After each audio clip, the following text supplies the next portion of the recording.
What is up, y'all? We're here with gangster Oilfield. Yeah. Straight gangster, straight Oilfield gangster, Terry. I'm keeping it 100. Yeah.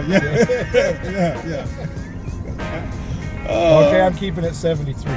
Okay, that'll work. We're not trying to get 100. 100 is too real for y'all. Terry, what's some advice you would give to people that are,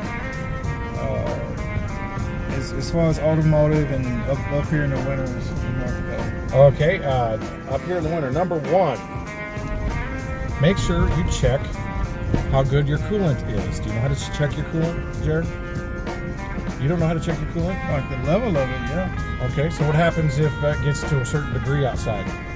Do you know if the coolant in this car is going to not freeze? No, because I haven't drained it and refilled it. With real coolant, or did you put water in it?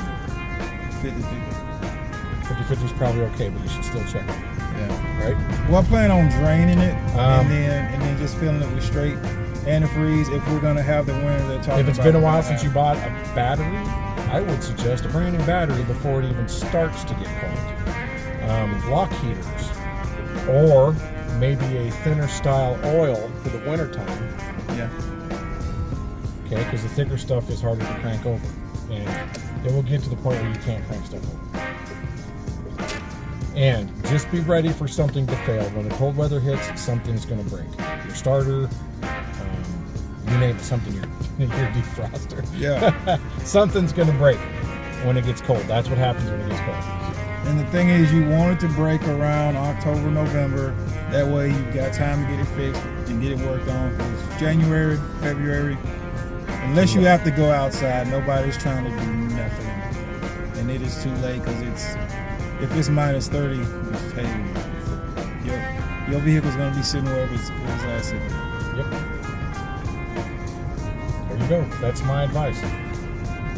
Get the maintenance done now that you need to. Make sure your coolant's good. Make sure your battery's good. Make sure your starter's good. If you've got a starter that's already been kind of acting up, oh, it can make it a little bit longer. No, it's gonna shatter in the wintertime, and then you're done. So if you've got something like that you've kind of been putting off, get it fixed now. And also, cold weather clothing. You got any advice for people that? You will never have enough cold weather clothing. Don't do what Jerry does here and wear a garbage bag. It works. It works. They make fun of me. Terry wasn't here when I was wearing a garbage bag. Yes, yeah. I was wearing a garbage bag. I couldn't help it. It was that particular day. We were rigging over, and I thought I was prepared for the day, and I mean for that night. And as it went on, I was like, "You're never prepared." Yeah, I was like, okay, this isn't working. I got to get something. And that garbage bag saved my life. I'm telling you, Terry. I'm telling you, because that first day we went out to location, bro, I was like, yeah, I just got my hoodie on. I'll be good. And I walked outside, and shift change on night shift. It's still kind of daylight. And I'm like, it's kind of cold. I don't know if this hoodie's gonna get it. But luckily, I went back and I got one of these, and I took it with me, and I was like, okay, just in case. And I got up in the man basket, Terry. Active gear. So this kind of stuff, so that you like the athletes and stuff, like where it's form fitting, it's moisture wicking. That's what you want. You want stuff that's going to get the moisture away from your body, because that's where the cold is. Active gear.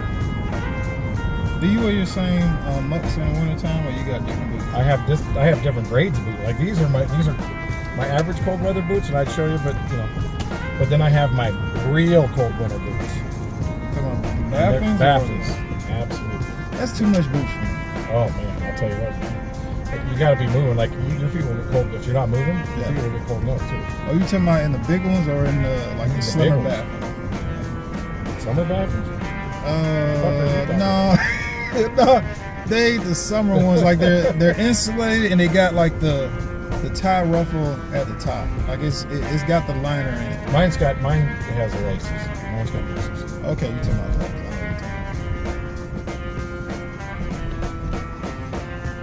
I'm hungry. Well, Terry, you got any other advice for anybody that may be considering coming to North Dakota, since how we've made it to 5 minutes, bro? Make sure your wife's okay with it.